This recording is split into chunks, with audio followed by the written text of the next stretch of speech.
say that about him.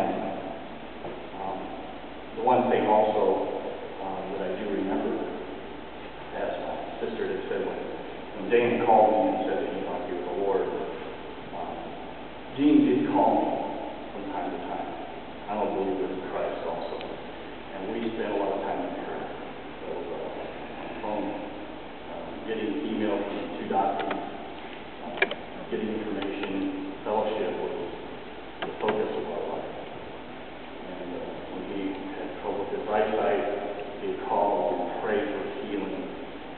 After he had returned home from the hospital after his first stroke, he called me and prayed that the Lord would have strength for him and guidance. And from that time, I really began to pray intensively for him because of his life. And the Lord would bring him to my mind daily. He was in my thoughts all the time. So, just to let you know, the Lord had him in mind. Because when those little things would come to my mind, it was because he was suffering and he needed help or prayer at that moment. But as I said, when Dana called me, the one thing that came to my mind was this verse in Matthew chapter 22, verse 32.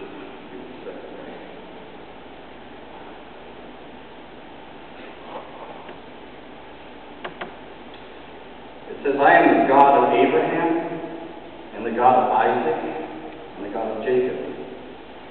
He is not the God of the dead, but the God of the living. Remembering that this is a temporary time. This is temporary. What you see here, this is the show. But where he is right now, in the very presence of God, held by his own hand, hidden in his presence, that is where my uncle is, your loved one, father, brother, is there.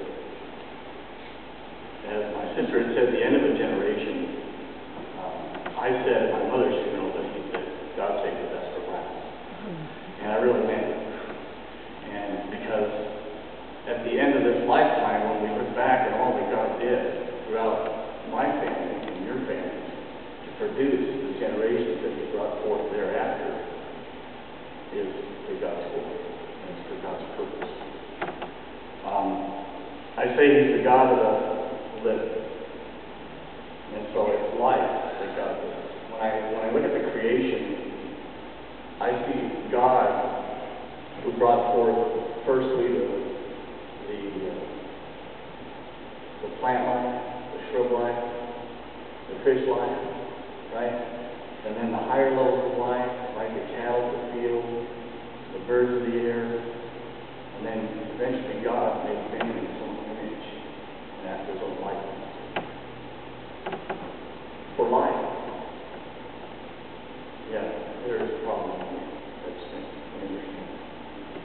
But when you see God in a man like that, who had applied his whole life to be obedient to the Lord, that life, that expression of life, is the purpose that God made in his own after his own life.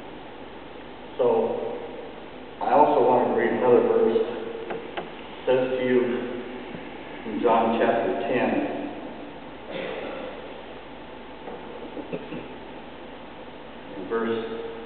starts with verse 9. It says, I am the door.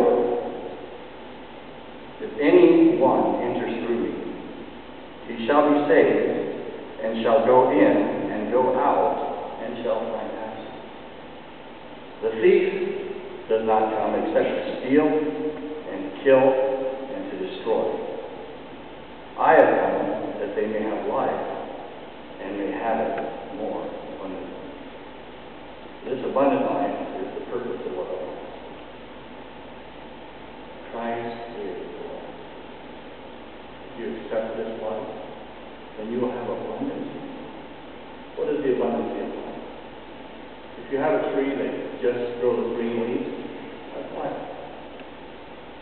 But inside the fruit of every fruit-bearing tree is seed. And that seed brings forth more life. That's abundance.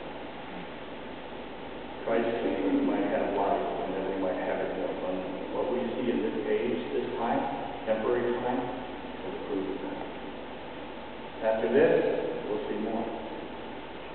But the reality of this is that Christ is magnified in a man like this because he did one thing. He was obedient to the cross, brought forth that which he loved because Christ loved him, and he only wanted to share that with us. So he loved it. It's my life, my expression. I'm so thankful